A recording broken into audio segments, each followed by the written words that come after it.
What is up, my brothers and sisters, my agents of respect? It's your boy Tre Johnson with a bonus episode of the No Disrespect But podcast. And joining me on this edition of our podcast is a familiar face, my brother Zach Scott, host of the Primetime Thoughts Podcast. So welcome back, Zach. How you doing? Hey man, doing good, man.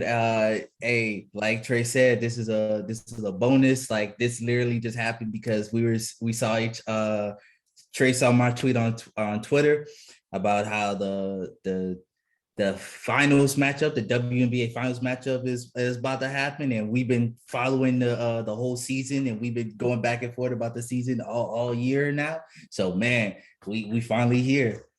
Can't wait. Yeah, definitely. Just to touch on that, as Zach kind of touched on a little bit, is the WNBA Finals. And look, we are for all. So look, I know some of y'all are like, oh, you talking about the women's NBA? Yeah, we are, Yes. because it's a great league and they have some great players. And speaking of great players, in this year's WNBA Finals, we are talking about arguably the best two players of all time in the league, being Diana Taurasi of the Phoenix Mercury and Candace Parker of the Chicago Sky.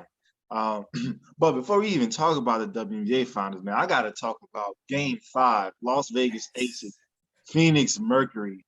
So I was like, look, I'm going to turn the game on. It's coming on at 9 o'clock, my time. I'm just going to chill. It had the little highs and lows.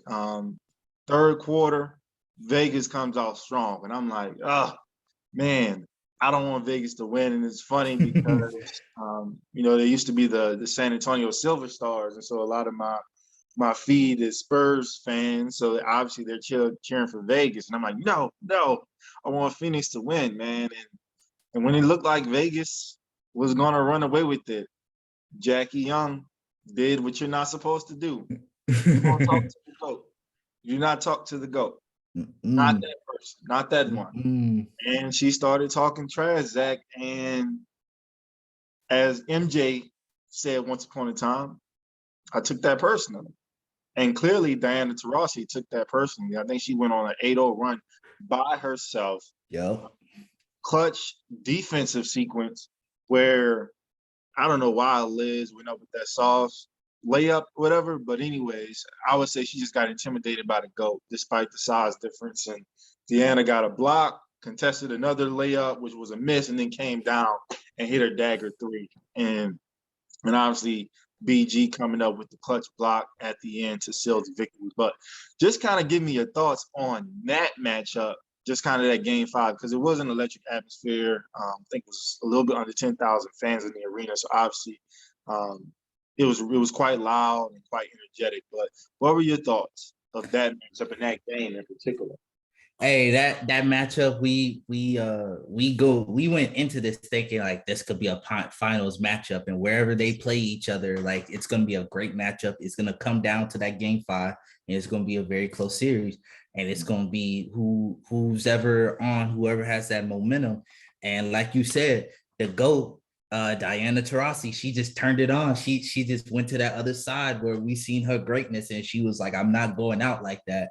And man, it was just absolutely great to see. That was one of the best finals, playoff series like that we have seen in a very long time when it comes down to WNBA. And then we could say in basketball in general, that in basketball in general, that's one of the best playoff series that we have seen, because there was so much emotion and so much gameplay wise that was great about it. There's so many names that's so great about it that's involved into that series and stuff. And it came down to whoever had the ball last, and it was a very close series. And that's what we love to see as basketball fans. If you are a true basketball fan, that's what you want to see. You want to see everybody at their best, playing great, and whoever has the ball last, you got to make it. You got to show your greatness. And hey, that's one of the series. That series is forever going to be one of my favorites when it comes down to basketball.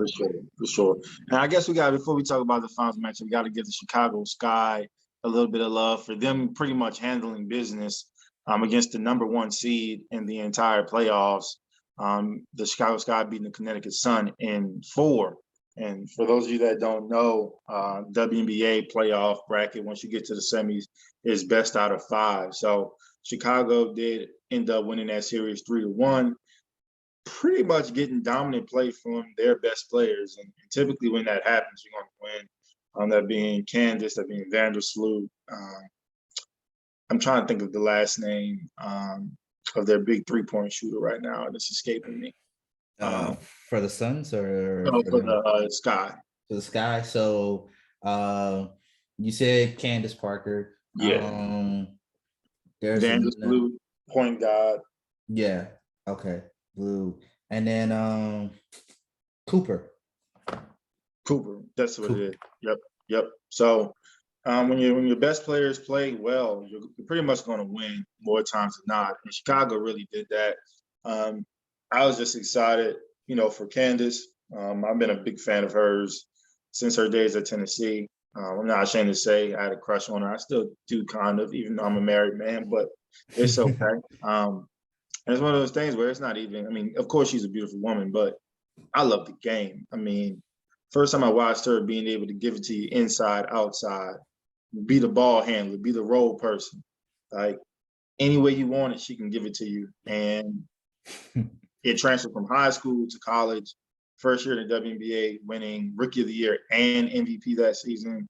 Then a few years later, capturing her first title, and to be able to bring Chicago to this point in her first season there, when, no disrespect, but Derek Fisher, pretty much treated her like a scrub.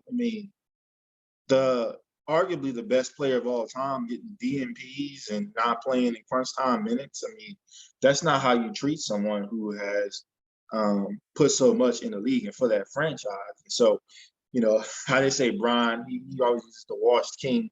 I think to some degree, Candace can be like, hey, washed queen. Clearly, I felt like I didn't have it. And for her to accomplish with the Chicago Sky, what she's been able to accomplish, is nothing short of phenomenal. So I am happy for her.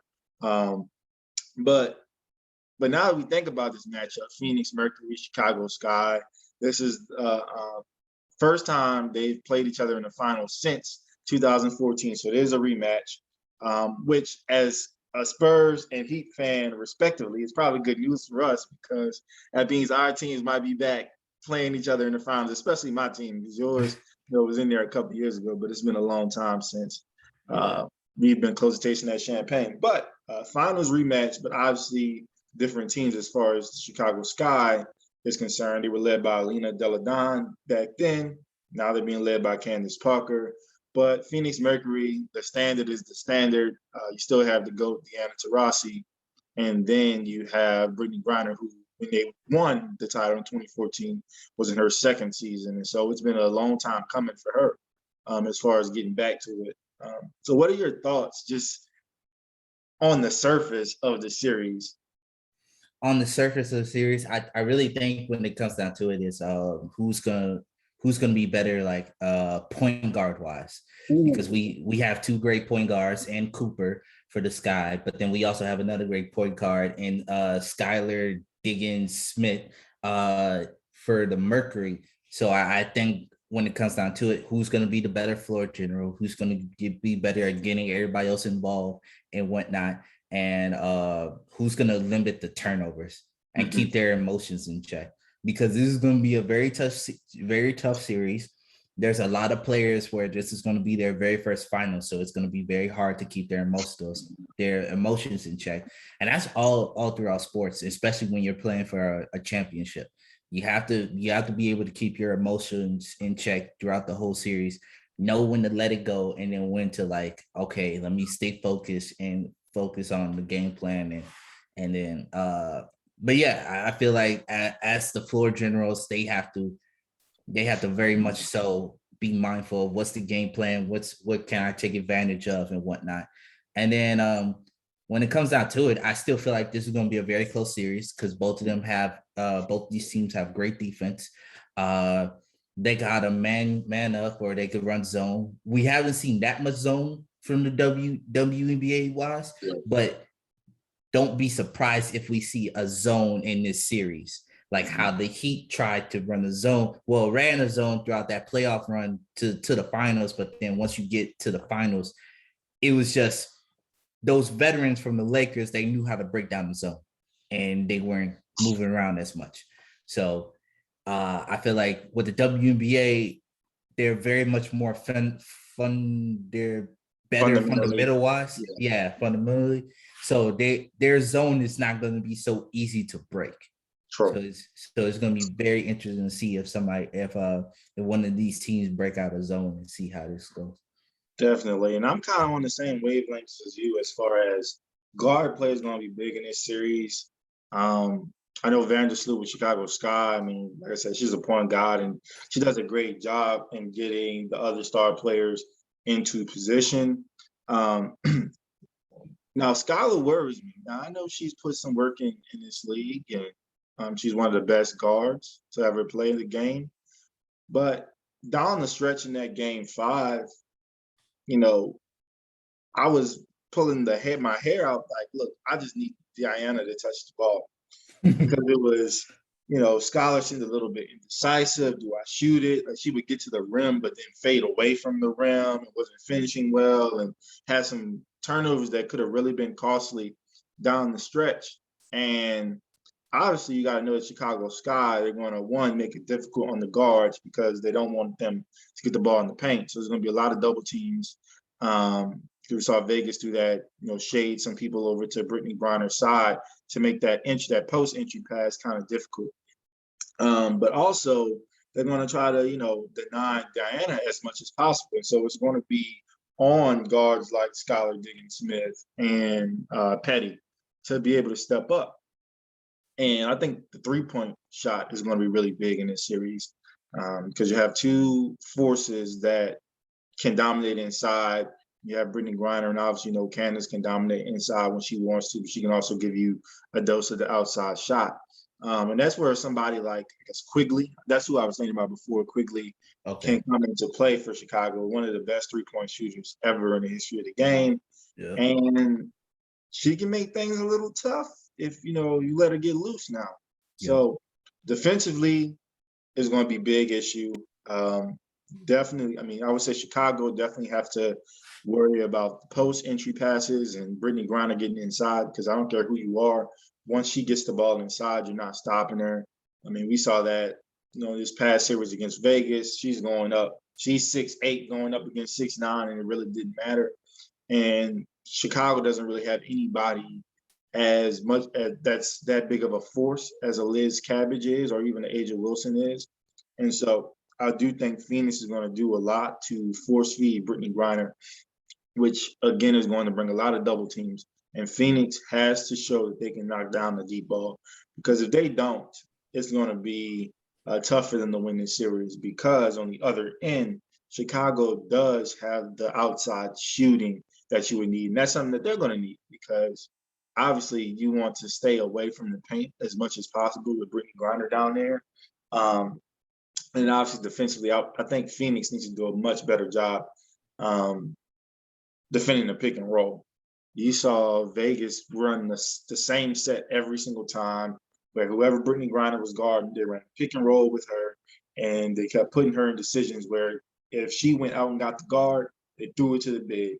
If she tried to play halfway, the guard would just blow past for a layup. And so I think you're going to have to see some of those weak side defenders be able to help a little bit more, which when you do that, Zach, that leaves those shooters open. So the team that knocks down the most shots, the others, as Shaq says, that's who's going to win this series. But the one thing that really excites me about this series, and I was talking about it, on Twitter last night, is if you're a fan of the NBA, you always hear all these discussions of MJ versus LeBron and what if they played against each other and what that would look like.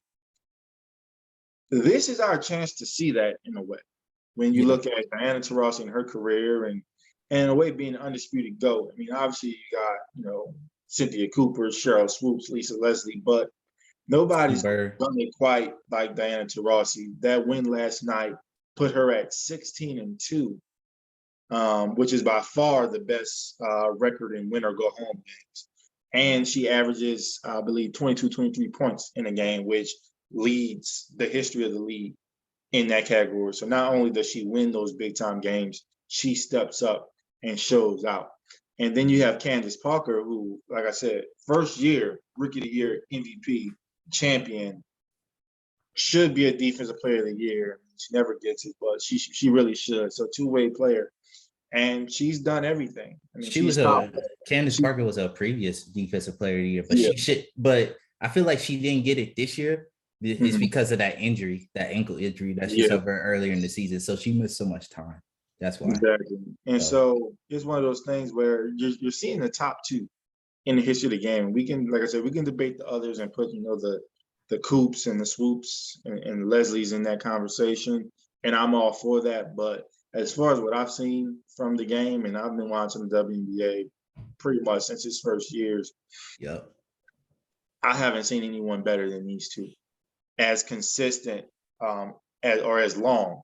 Because as you know, some of those earlier stars in WNBA, they were pretty much in their 30s, so they only could give us a few years of their actual talent because there wasn't a league for them during, I guess, their prime as athletes. So we did get robbed of that. But to watch Diana and Candace from the beginning of their careers to where they are now, it's hard to say that there are two better. And we finally get to see that. It's very rare that you are able to see the top two in the history of a sport because it transcends different eras where those folks will never play each other. It's different leagues at that time, but Diana and Candace, they're pretty much close to one another, and they've played in the same leagues. They've succeeded in the same leagues, and now they're going to be going head to head. Maybe for that true title will go. Who knows? Hey, this is like if Michael Jordan Chicago Bulls were to ever meet LeBron and whatever team you want to put LeBron on. Don't give it to the Lakers, the Cavs, the Heat. I'll give them the Cavs. I won't say the Heat. This is not the Chicago Sky isn't quite yet the Heat, but I'll give them probably the Cavs the second go around. Okay. The second go around. Okay. That's even more understandable. Yeah. So this is like I was saying, Jordan versus LeBron, if they were to ever meet in the finals, this is basically it because we were dealing with women that are of two different eras. We know there's a big age gap between them. And when it comes down to it, man, it's the GOAT versus GOAT number two, man. It's whoever's your GOAT, this is basically it. And I can't wait to see it, man. I definitely can't wait to see it. I definitely feel like the WNBA games, and this is throughout the regular season and the playoffs, should get more ESPN time, more ABC time, and more TNT time. But it's like you have to go deep dive search for some of these WNBA games. If you don't really follow it, then you don't know. And we can't say, oh, they don't market the WNBA well. I'm like, they do. They definitely do. Like WNBA marketing team is on it. If you want to say any sports team is any like marketing team is on it, the WNBA team is on it. It's just ESPN doesn't have them. Yeah, they don't value and they don't have them on a high pecking order as they should be. And it's very unfortunate that it's like that. And then also like, who's looking for CBS Sports? I know I'm not. The only time I'm looking at CBS is for college football. You're like, CBS Sports is not really I understand why you have it on that network. So like local television, it also could be on local television throughout the regular season. But it's like, come on now. Yeah, I mean, to some degree that kind of goes with their CBA and their TV contracts, and I do think they could do a better job with TV contracts. Like I remember when I was growing up watching the league, it was on regular TV, so it was easy. So I wasn't on the ESPNs, TNTs, TBSs of the world. I could watch, regular TV and find it.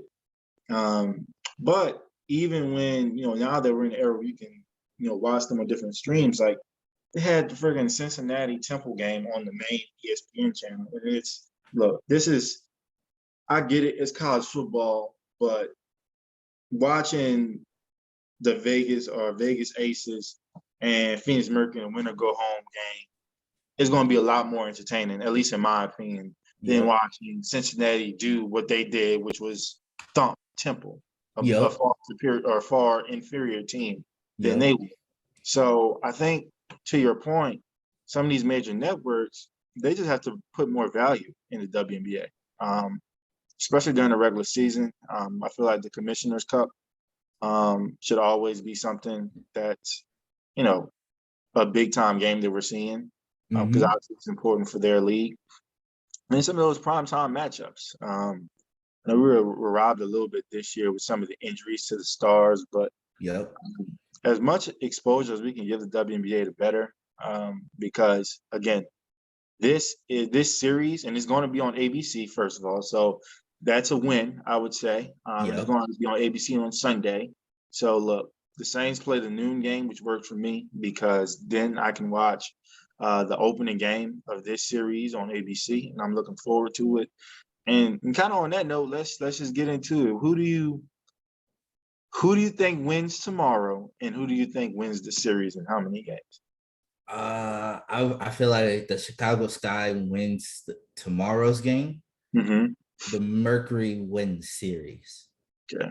I feel like Mercury has like even with Mercury's nurse, because she was a bench player. She was a bench player, even though she suffered her ACL injury. I still feel like Mercury has that depth more than the Sky do. For the Sky, it's just going to be those three players, and then it's like, those three players that you named earlier, and then it's just like, okay, if we slow down those three, then who else is the Sky going to turn to? If we go to the Mercury has way like a little bit more depth than the Sky do, and they shown that depth against the Aces, because the Aces have all types of worldly depth when it comes down to that roster. But I'm taking the Mercury in the series. I'm taking it game five. Close. You think you go to 5? Well, so in my heart of hearts, I want it to go to 5, especially with how great last series was as far as the Las Vegas Aces and the Phoenix Mercury. But when you're the GOAT, and you know this opportunity. And Diana, she's been battling through a lot. She had a collarbone injury earlier in the season. She's currently dealing with the ankle sprain and a fracture in her foot. And I think she just wants to get this thing over with. And I will give Candace and her leadership and her team, a victory. But I do think in my heart of hearts that Phoenix finishes this off in 4. And I think, honestly, Brittany Griner ends up being the Finals MVP, because at the end of the day, what she's asked to do offensively and defensively, and Chicago, in my opinion, not really having a true answer for her. If you leave her one-on-one, she's going to dominate. So I see her, forcing the issue to a degree, being that dominant force on both ends and walking away with that MVP. But I will say, when the money's on the line and you need that closer, Phoenix has the best closer in the history of their league and in the history of sports in general, one of the best closers ever. And whoever has the best closer, they're typically going to win, especially when you know that these games are going to go down to the wire. Two great teams, teams with players, two great coaches. So, it's going to come down to some close games. And the question we always ask ourselves is, when the game's on the line, who can I get the ball to? And I'm giving that ball to Diana Taurasi 1,000 times out of 1,000. Now, mind you, I do have a little hesitation, because I'm like, this is Candace Parker on the other side. It's CP3 on the other side. She's the only female, and thank you to Adidas, but she's the only female with a signature shoe, like a real signature shoe. I'm just like, bro, like she's an icon for a reason, for a exact reason. I'm just like, so I got a little hesitation with me. I just think team-wise, the Mercury are better. than the And that star and that right and that's now. where I'm coming from too, Zach. Because I mean, look, like I said, I love me some Candace Parker, and if she were to win, like I wouldn't be upset. I would be happy Oh for her. yeah. But like you said, I'm just thinking team wise and so depth wise, who has the most players that we can lean on when the stars aren't their best? Because if you think about it, a few years ago, if Diana only has 6 points at halftime, Phoenix is probably getting trounced, not going into halftime with a lead.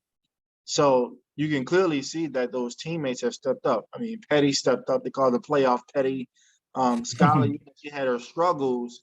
She started made some key defensive stops towards the end, especially when having to be matched on bigs and making that post entry pass a little bit difficult, and also getting them in sets. So she did kind of do well down the stretch, and obviously BG is BG, and she Yeah. made some clutch free throws, some clutch buckets, some clutch defensive plays, and sometimes you just have the better team.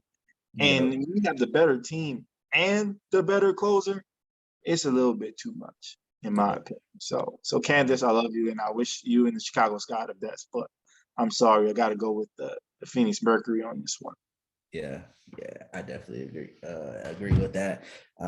Still gotta go with the Mercury, but other than this series, man, have you like how like more of the NBA players are starting to get involved and they're starting to show up to more of these WNBA games, and this is way before like NBA players always been involved, but like now we're seeing more social media wise, now we're seeing more of their support and whatnot. So Yeah, yeah. I mean, that's always good. Like you said, I mean, the NBA has always been supportive, and the players have always been supportive of the WNBA. I think just now at the age of social media, we get to see it a little bit more. And obviously, cameras are always on some of the top guys going to these games. I just think, to some degree, there's just some things that the WNBA can still capitalize on, not necessarily relying on the NBA's exposure to a degree. I think the WNBA is a great league in itself. It doesn't need the NBA. I mean, it's great to have that support, but I actually kind of happy that they kind of created their own, CBA and their own union, and not necessarily bargaining with like the NBA and stuff like that. So it's good they kind of have their own thing going on, and it's been for the better for them because I've seen more WNBA games over the past few years since they've done that than I did during those periods where they were kind of taking a backseat to the NBA, whether that was directly or indirectly. No one would ever know. But the league has done a great job. Um, they've done a great job as far as players too. Sometimes you can get involved with teams, and I think in the early stages of the WNBA that was important to value the teams more. But as you know, the average fan today is more of a player fan. And so that's mhm. why someone like Candace Parker can still be at the top of her game, even though she left the team she had been with for most of her career and goes to Chicago because WNBA is making it more about the players. And I think when you see them as players and get to know them for themselves and not just about the team, and it doesn't matter who's in it, you get a little more buy-in from today's fans, and so you're starting to see that a lot more. So I'm really excited. And I mean, look, WNBA players, they can't help but notice. Yeah. Um, they love the game, so they're going to watch it regardless. But they also love those individual players, and they're going to make sure they get the love that they deserve and get their flowers too. So it's been good. I wanted to have it a lot more. I hope Oh this yeah. playoff run, because the bubble honestly was a wash for both NBA and WNBA, but this year and what was able to happen with the playoff run, I hope it transcends and transfers over to the next season. Hell, I'm hoping there's an expansion team coming. New Orleans should get first dibs. I'm just excited for the New WNBA. Orleans should definitely get first dibs. If not New Orleans, to bring back the Houston Comics. Cause man, I'm going Yeah, right. Yeah, I'm going right to Houston. Like after I leave the military, going right there to Houston. So I'm gonna be right there. Unfortunately, I have to roster Rockets, but at least give me some good basketball. Bring back the Houston Comics. yes, yes. Comics. But I mean, and I know nobody's really talking about it right now, but I'm thinking this might be Diana's last run. Yeah, Whether her and Sue Bird. I'm thinking the yeah, two. because whether win or lose, I just think, you know, your body tells you when it's Mhm. time. And she's been dealing with some injuries the last couple of years, and so at some point in time, you gotta listen to your body. I think her wife was in labor. She was like, she said, hold on, honey, I'm coming home. Just hold on a little bit longer. So I know she's about to be welcome another child into this world. So it might just focus on family, but that's her decision. I mean, when you're a GOAT, Yeah. you have all the cards in your hand. But just kind of from what I was seeing and just understanding what she's been through the past couple years or so with the injuries, I think her body won't let her do the things that she does. Because even as she was going off last night, you could tell it was a lot tougher than it used to be to get some of those Mhm. shots off. And so I Mhm. think her body's talking to her, and so hopefully she walks away with a chip. And so that's why I'm hoping for it too. That's one of the reasons why I want Phoenix to win, because I think she's going to walk out. I want her to walk out on top. You always want the greats of your league to walk out on top. Yep. Definitely. Definitely. Even if she don't, I definitely feel like her and Sue Bird are gonna get that Kobe Bryant, that Dwayne Wade like world type of tour type of thing, where it's like every arena they go, they're just gonna do in the standing ovation and whatnot. Now I will Man. say I think Sue's gonna give it one more year, because with Breonna Stewart getting hurt, that kind of ruined their chances. Because in my opinion, if Breonna Stewart doesn't get hurt, Seattle's repeating the champ. Just to be honest with you, so Yeah, they may run that back one more time with Sue Bird when Breonna Stewart gets healthy, but we'll see. yeah, I But definitely agree. definitely a lot of greats in this league. Really excited for what they've been able to accomplish, especially with the branding. And it's going to be an awesome series. So I can't wait. Hey, y'all listening, make sure you tune into ABC, 3 p.m. Eastern, and you will watch the two best in the history of the WNBA go at it. I want to thank my brother Zach for joining me on this topic, because man, like he said, we are adamant fans of the WNBA, and so we watch it faithfully. And I encourage everybody, like, if you truly say you love basketball, there's no reason why you shouldn't be supporting the WNBA, because they play basketball at its purest level. None of the tricks, none of the gimmicks, just straight ball. What you learned growing up as a kid. So definitely something that you should start watching, and definitely something you should support, because it's a great brand of basketball and a great brand of players. Like I said, tune in tomorrow, and thanks for tuning in to this episode, this bonus episode of the No Disrespect But podcast. As I always say, if I offended anybody, that's a good thing. It's an opportunity for me to learn and an opportunity for you to teach me. All I ask is that you keep it respectful. Peace.